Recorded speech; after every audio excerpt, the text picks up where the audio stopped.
말씀하여 주시기를 원합니다. 예수님의 이름으로 기도했사옵나이다. 아멘. 여러분, 가족 사진을 보면은 어느 집이나 다 똑같이 그냥 활짝 웃고 즐거운 모습으로 사진을 찍습니다. 그 모습이 아름답고 행복해 보입니다. 전에 우리 부모님들은 이렇게 고든 자세로 굳은 얼굴로 사진을 찍었어요. 그것은 그때의 그 문화와 상황을 말해주는 가족 사진입니다. 80년 초기 저희 부모님과 찍은 가족 사진을 보면 저와 형제 6명이 전부 사자머리를 하고 있었어요. 그때 80년 때는. 그리고 그 옷을 굉장히 촌스럽게 입었는데, 그런데도 그 치아를 보여주면서 아주 기쁘게 웃는 그 장면이 있었습니다. 요즘은 휴대전화 사진기로 어디서든 찰칵찰칵하면서 편리하고 좋은데 가족 사진의 의미와 그 무게가 좀 떨어지는 것 같습니다. 여러분이 결혼을 하고 아이를 두고 이제 첫 그 가족 사진을 찍었을 때의 그 가졌던 그 감동 한번 이렇게 돌이켜 보시기 바랍니다. 그 아끼고 그 사랑하는 마음, 그걸 갖다 사진을 딱 찍어서 마음에 두었다면 얼마나 좋겠습니까? 오늘 시편 128편을 보면 그 한 컷의 행복한 가정을 볼 수가 있습니다. 3절 말씀을 보면은 내 집안에 있는 내 아내는 결실할 포도나무 같으며 내 식탁에 둘러앉은 자식들은 어린 감람나무와 같으리로다. 제가 어려운 것은 참 내랑 내라는 발음이 잘 안 돼요. 그래서 하여튼 죄송합니다. 변명이고, 그리고 제가 이렇게 뭘 생각하면은 좀 오래 가요. 그래서 입으로 나오는 게 좀 시간이 걸리는 그런 변명을 좀 하겠습니다. 그래서 저의 설교를 듣느라고 하여튼 고생이 많으십니다. 예. 하여튼 최선을 해보겠는데, 3절 말씀을 보면은 하나님이 한 집안을 보여줘요. 식탁에 둘러앉아 있는 네 아내를 보라, 네 자식들을 보라, 그런 말씀합니다. 근데 그 말씀을 제가 받아들이면서 저희 가정, 저희 집안 식구들을 보게 됩니다. 그러면서 이 표현을 보니까는 아내는 결실한 포도나무, 자식들은 어린 감람나무와 같다. 근데 그 상징적으로 얘기하잖아요. 감람나 포도나무는 하나님이 주신 복, 축복을 말합니다. 그런데 이 포도나무나 그 감람나무나 그 나무는 열매를 맺어야 돼요. 그 말씀에 제가 이렇게 와닿는 건 뭐냐면, 내 아내가, 내 아이들이 그런 풍성한 삶을 누리고 있는가, 나로 인해서, 남편으로 인해서, 또 아버지로 인해서 정말 행복한 가정을 누리고 있는가 질문하게 됩니다. 아직 미혼인 청년들에게도 이제 말씀 나누기를 원합니다. 섭섭하시니까는 자꾸 부부에 대해서 얘기하니까는 이 말씀을 보면서 하나님이 인생의 설계사로 보여주면 좋겠습니다. 하나님이 한 젊은 청년에게 보라고, 앞으로 네가 가정을 이루면은 이렇게 아름답고 복된 가정을 이룰 것이다 하면서 이렇게 블루프린트를 보여주는 것입니다. 두 가지를 말씀드리기 원하는데, 행복한 가정은 여호와를 경외합니다. 1절에 여호와를 경외하며 그의 길을 걷는 자마다 복이 있도다. 어떻게 우리 개인의 삶과 가정에 하나님 복을 받을 수 있는가? 제가 기복신앙을 말하는 것이 아닙니다. 하나님께서 복을 주신다 그랬어요. 그러나 수동적으로 있으면 안 됩니다.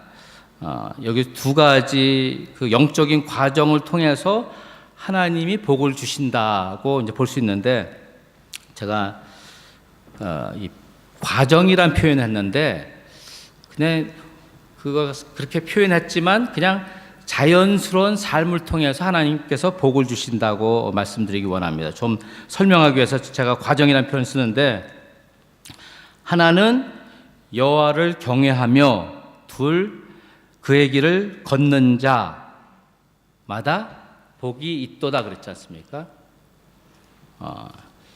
네가 나를 경외하고 나의 말을 행했기 때문에 복을 준다는 표현보다 그냥 하나님을 경외하고 하나님 말씀대로 그냥 살아가는데 복 아래에 있는 것입니다. 복을 받고 있는 것입니다.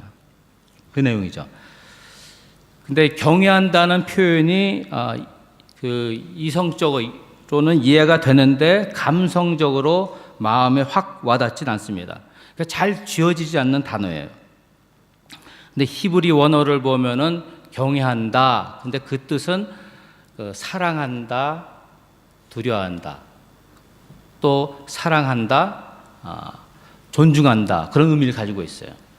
그래서 우리가 하나님에 대해 생각할 때, 하나님을 바라볼 때 하나님을 사랑하고 존중히 여기는 그런 마음가짐을 가지고 있는 것을 말합니다. 그래서 구약에서 많이 나오죠. 여호와를 경외하라고. 여호와를 경외하는 것이 지혜의 근본이라고 그런 말씀합니다. 그래서 신앙은 보니까는 하나님을 경외하는 마음, 하나님을 사랑하고 존중히 여기는 그 마음을 가지고 있으면 되더라고요. 그러면 당연히 오늘 말씀과 같이 주의 도를 실천하게 돼요. 하나님 말씀을 그냥 순종하게 되는 것입니다. 그러면서 하나님의 말씀을 행하고 살면은 당연히 하나님 복이 우리에게 임하는 것을 보게 됩니다. 성경을 보면 그 하나님을 경외하는 사람이 많습니다. 그 중에 대표적인 사람은 고넬료라고 볼 수 있습니다. 그는 로마 사람이었습니다. 백부장이었습니다. 그 100명의 그 로마 군사들을 거느리는 장군이었습니다. 근데 이 사람이 유대인이었어요. 유대인이 아니었습니다. 죄송합니다. 로마 사람이고 유대 사람이 아닌데 하나님을 믿고 하나님을 경외하는 사람이었습니다. 성경을 보면 그가 경외하여 온 지방과 더불어 하나님을 경외하며 백성을 많이 구제하고 하나님께 항상 기도했다고 성경은 말합니다. 그는 경건했고 온 지방과 더불어 하나님을 경외했다. 이 말씀에 우리가 은혜를 받아야 됩니다. 그러니까 가장이죠, 이 사람이. 로마 사람이면서 그 100명의 그 부하를 다스리는 로마 사람인데 하나님을 경외했다. 근데 혼자만 경외한 것이 아니라 온 가족을 통해서 하나님을 경외하게 했던 것을 보게 됩니다. 하루는 고넬료가 기도를 하다가 환상 중에 천사가 나타나서 말합니다. 요바에 있는 베드로를 초청하라 그런 말을 합니다. 그래서 하인을 보내서 이제 그 베드로를 데리고 옵니다. 그리고 베드로가 이제 그 고넬료가 모아둔 그 가족 식구들 또 친구들 앞에서 이제 말씀을 전합니다. 그때 성경을 보면은 그 고넬료가 베드로에게 말하기를 하나님이 당신에게 주신 말씀을 다 우리에게 전해 주십시오. 그래요. 그러니까 그 고넬료는 알았어요. 이 베드로를 통해서 하나님이 주시는 말씀이 있다고. 그래서 그 말씀을 이제 막 듣게 됩니다. 말씀을 들으면서 성경을 보니까는 성령이 말씀을 듣는 모든 사람에게 임했다. 성령의 부어주심을 받았다고 성경을 말합니다. 다시 돌아가서 말씀 보면 1절에 여호와를 경외하는 사람, 하나님의 도를 행하는 사람 복이 있도다 그랬지 않습니까? 그 고넬료가 기도하고 하나님 말씀에 순종해서 이제 베드로를 초청해서 하나님 말씀을 듣는데 은혜가 임한 거예요. 하나님의 복을 주신 것을 보게 됩니다. 이 장면을 보면서 제가 부탁하기 원하는 것은 우리 각 가정의 가장 되시는 분들이 정말 영적인 가장이 되 주셔야겠어요. 근데 많은 경우 뭐가 있냐면 뭐 백인 교회나 흑인 교회나 어느 교회든 보면은 그냥 사람들이 여자들이 기도를 많이 해. 그런 생각을 가져요. 이 교회도 우리 교회는 모르겠지만은 하여튼 그 부인은 항상 기도하고 교회 열심히 가고 예배 드리고 그런 생각을 보통 가져요. 그래서 우리 남편 되신 분들이 좀 뒷전에 있는 경우가 많아요. 그래 워낙 그 남자들은 나서는 거 원찮기 때문에. 근데 고넬료는 달랐어요. 온 가족을 주님 앞에 데려와서 은혜 받게 했습니다. 두 번째로 행복한 가정은 가족 간에 서로 인정하고 사랑합니다. 그 3절 말씀 보면 다시 내 집 안방에 있는 내 아내는 결실한 포도나무 같으며 내 식탁에 둘러앉은 자녀들은 어린 감람나무 같으로다 그랬습니다. 저는 이 말씀을 읽으면서 이렇게 들려요. 네 아내와 네 자식들은 내가 너에게 준 축복이다. 그렇게 받아들여요. 또 우리 자신에게 물어볼 수 있는 것은 내 배우자, 내 자식들 하나님이 나에게 주신 축복인가? 그렇습니다. 예. 그렇게 받아들여야 돼요. 그런데 우리는 그러한 마음을 잘 가지고 있지 않을 때가 많습니다. 예. 하여튼 기분 안 좋은 일이 있고 어떤 일이 생기면은 그 마음이 부딪혀가지고 그냥 그 관계가 확 벌어지는 것을 우리가 봅니다. 그러나 우리가 앞에서 제가 말씀드린 것 같이 첫 번째 가족 사진을 찍었을 때 그 마음, 이 마음에 새겨두시고 그 마음을 다시 찾으셔야 되는 것입니다. 예. 나중에 집에 돌아가셔서 결혼 전에 찍은 사진, 연애할 때 찍은 사진과 근래 두 분이 찍은 사진 한번 비교해 보십시오. 모습이 달라요. 그리고 그 마음을 들여다보면 정말 달라요. 저도 마찬가지입니다. 그런데 디모데 후서 1장 6절을 보니까는 네 마음을 휘저라는 말씀이 있어요. 영어로는 stir up your heart. 그 마음을 휘저라는 마음이 있습니다.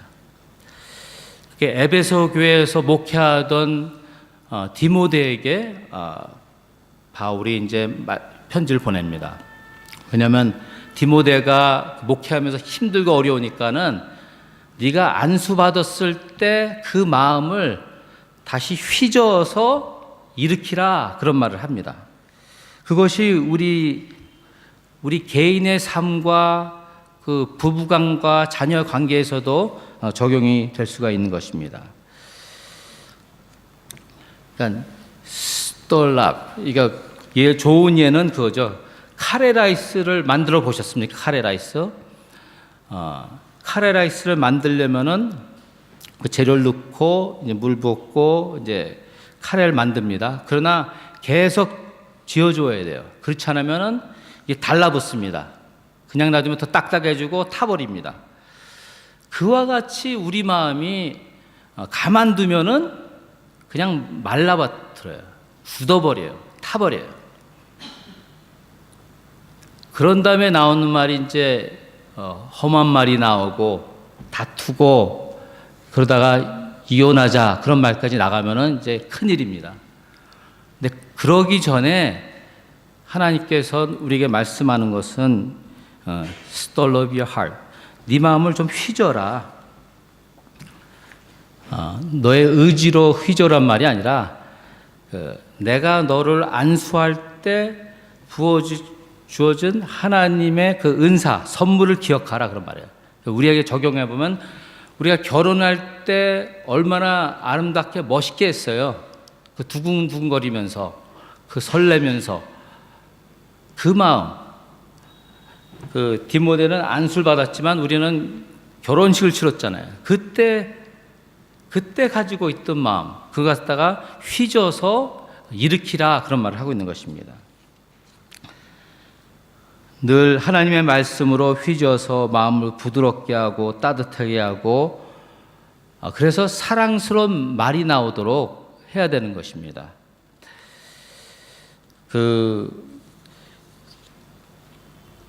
고린도 전서 13장을 보면 사랑의 장이라고 부릅니다. 거기에 사랑의 정의를 내리고 있고 사랑을 어떻게 실천할 것이라는 것을 말씀하고 있습니다. 우리가 많이 공부한 내용이에요. 들은 내용이에요. 근데 그 내용을 다시 살펴보면 1절에 내가 사랑의 방언과 천사의 말을 할지라도 사랑이 없으면 소리나는 구리와 울리는 꽹과리밖에 되지 않는다. 아무리 좋은 말을 하고 천사와 같이 말을 해도 사랑이 담겨 있지 않으면 말이 아니다. 그렇게 말을 해석할 수가 있습니다.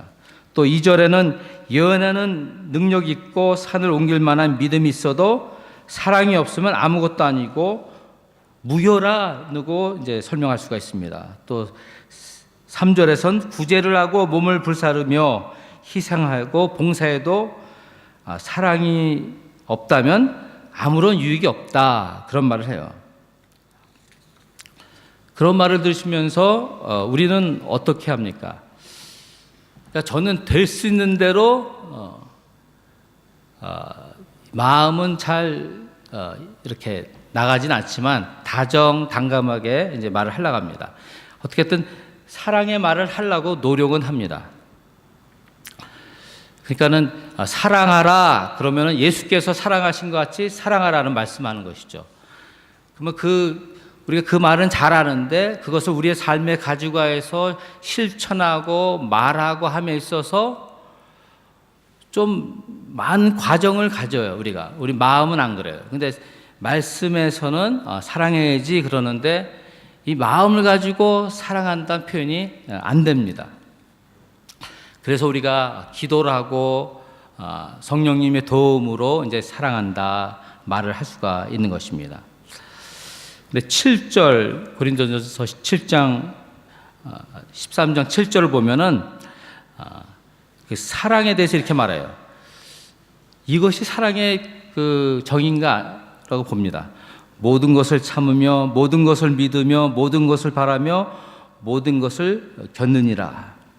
그러니까 우리가 사랑한다 말을 하기 전에 그 사람에 대해서 참고 기다리고 바라고 하는 것, 그 사람 때문이 아니에요. 사실은 그러니까 하나님 말씀이 그 사람을 믿고 바라고 견뎌낸다. 그러면 우리가 배우자나 자녀들에게 할 수가 있는 것입니다. 왜 부부들이 갈등을 겪고 부딪히고 다투고 힘드는가 보니까는 저를 포함해서 보니까는 다르다는 것을 인정하지 않아요. 결혼 생활 오래 했어도 다르다는 걸 절대 인정하지 않아요. 존 그레이라고 미국의 상담 전문가가 있는데 그분이 쓴 책이 뭐냐면은 화성에서 온 남자, 금성에서 온 여자. 근데 그 책을 보면 화성에서 온 남자와 금성에서 온 여자가 지구에 만났다. 그러니까 다를 수밖에 없다는 그 말을 해요. 그 책 한번 읽어보십시오. 그 다르다는 것을, 남녀가 다르다는 것을 받아들이면 좀 덜 부딪히더라고요. 좀 기다려주고. 이 남자는 저도 남자지만은 남자는 이렇게 부인이 절 두고 얘기합니다. 자꾸 얘기해도 안 들으려고요. 그러면서 들어요. 그리고 그 순간에 대답은 잘 못해요. 자존심이 있어서. 그래가지고 나중에 혼자 시간을 보내면서 생각한다고요. 돌아봅니다. 그리고 돌아와서 맞아. 아내에게 맞아. 그런 말은 하지만 그냥 수긍을 한다고요. 근데 그 책에 보면은 그 남자는 굴에 들어간다는 표현을, 굴에 들어가서 혼자 시키고 나와야 된단 말이에요. 그러니까 우리 말수로는 아내한테 이길 수가 없어요. 다다다닥 하는데 그냥 받아들이고 똑같이 말을 못하니까 그냥 화를 내는 거예요. 그리고 굴에 들어가서 시키고 나오고 이제 그런 과정을 겪게 되는 것입니다. 그러니까 다르다는 것을 인정하고 다르게 생각하고 다르게 판단하고 하니까는 이렇게 잘 안 맞을 때가 있는 것입니다. 두 번째로 우리가 결혼 생활하면서 어려움을 겪는 거 보면은 고린도전서 13장 11절을 보면 어린아이를 버렸노라 하는 말을 해요. 바울이. 역시 그 고린도전서 13장을 보면은 사랑의 장임 아닙니까? 근데 구체적으로 좀 그 바울이 다룹니다. 너는 아직도 어린아이같이 생각하고 어린아이같이 말하고 어린아이 같은 태도를 가진다, 그런 말을 해요. 그것을 이제 얘기하는 건 뭐냐면은 네가 사랑 그러는데 제대로 사랑할 줄 모른다는 것이죠. 네가 싱글 혼자였을 때는 네가 원하는 대로 살았어. 너의 그 라이프 스타일로 그대로 살았는데 그 라이프 스타일과 그 습관을 가지고 그 결혼 생활을 시작하니까는 안 된다는 말이에요, 사실은. 젊었을 때 그 혼자 살 때의 그 생활 습관, 그 태도, 그런 것을 버렸어야 된다는 것이죠. 근데 우리가 결혼하고 한인문 스테이지가 좀 지난 다음에 한 2, 3년 된 다음에는 부부가 서로 편해요. 그래서 이제 말도 쉽게 하고 그러다가 이제 그 어렸을 때 그 해결되지 않은 부분들이 이제 막 나와요. 그 옛날 거가 막 나와가지고 자기도 모르게 걷잡을 수 없이 말을 하고 나쁜 습관을 그냥 내놓고 자기는 자연스러운 건데 배우자는 힘들어하죠. 그래서 거기서 말씀하는 거예요. 옛날에 네가 젊었을 때 가졌던 생활 습관과 태도, 말투며 모든 거 다 버리란 말이에요. 구체적으로 보면. 그래야지 진정으로 네가 사랑의 말을 할 수 있고 네 아내를 사랑할 수 있다는 말을 합니다. 이제 정리해 보면은 그 한 미국의 크리스천 사진가가 있습니다. 근데 그분이 그러더라고요. 인터뷰를 통해서 자기는 어느 가정을 사진을 딱 찍으려면은 그 가족 식구들의 그 관계를 읽을 수가 있대요. 오랫동안 찍으니까. 예를 들어 가지고 그 부부와 두 자녀가 사진을 찍는데 이렇게 보면은 쓰라 그러면 이렇게 전부 떨어져 선대요. 그리고 부부가 이렇게 가까이 앉지 않는다는 거예요. 그럼 뻔하다는 거예요. 이 관계가 안 좋다는 것. 그러면 그 사진사가 어떻게 하냐면은 이렇게 가까이 오십시오. 저기 부부 손 잡으십시오. 그런데요. 그러면 어떨 손 잡고 그 두 자녀는 부모님께 가까이 붙으십시오. 그리고 이제 사진을 딱 찍어준대요. 그게 가족 사진이라는 거죠. 근데 사진은 찍혔는데 마음으로는 모르겠어요. 그러니까 성경에서 말씀하는 것을 보면은 오늘 시편 128편 보면은 틀림없이 한 컷의 사진을 보여주셨어요.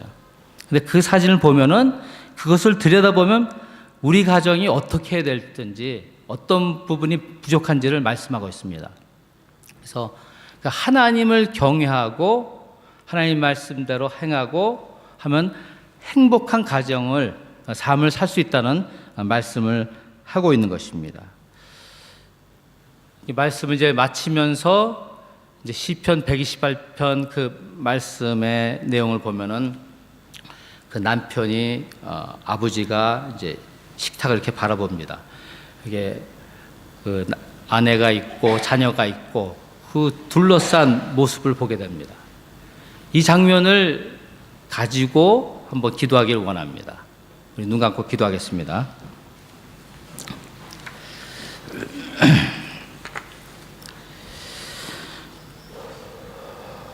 우리 기도하심에 있어서 먼저는 내 옆에 있는 배우자, 아내, 남편 좀 하나님이 정하여 주시고 만나게 하시고 한 몸을 이루고 부부가 된 사람, 하나님이 나에게 축복으로 주신 사람이라는 기도를 하시고 또 여러분의 자녀들, 하나님께서 축복하신 자녀들 하나님 말씀대로 잘 양육하고 사랑하고 키우라는 자녀들입니다. 그렇게 하기 위해서는 우리가 하나님을 늘 경외하고 하나님 말씀대로 순종하는 삶을 살아야 됩니다. 그래서 우리 기도하실 때 하나님 저를 도와주시옵소서. 제가 가장입니다. 영적인 가장으로 일어설 수 있도록 도와주시옵소서 하는 기도 드리시고, 또 우리 아내 되시는 분 좀 남편을 사랑하고 존중히 여기고 영적인 가장으로 세워질 수 있도록 도와주는 그런 기도를 이 시간에 우리 각자 드리기 원합니다. 하나님 아버지 감사합니다. 주의 말씀대로 하나님 우리 가정을 축복하심을 감사드립니다. 하나님을 경외하고 하나님의 뜻을 딱 찾고 하나님 말씀대로 순종하고 나아갈 때 하나님께서 은혜를 베풀어 주시고 복을 더하여 주시옵소서. 하나님 저 개인이나 저희 가정 부족한 것이 많습니다. 하나님 연약한 분들이 많습니다. 하나님 도와주시옵소서. 하나님께서 우리의 가정을 치유해 주시고 돌아봐 주시고 사랑해 주시고 어루만져 주시고 온전토록 하여 주시옵소서. 여호와 하나님 아버지, 우리 사랑하는 교회 식구 한 가정 한 정마다 하나님께서 보호해 주시고 지켜 주시고 아름답게 인도하여 주시기를 간절히 받고 원합니다. 하나님 아버지, 오늘 주의 말씀을 받으며 우리 마음에 가족 사진을 찍어 놓습니다. 여호와를 경외하고 여호와의 도를 따라가며 하나님께서 주시는 은혜와 복을 누리는 가정으로 세워 주시옵소서. 하나님, 우리 중에 있는 모든 가정들 하나님께서 돌아봐 주시고 어루만져 주시고 치유하여 주시고 온전하게 하여 주시옵소서.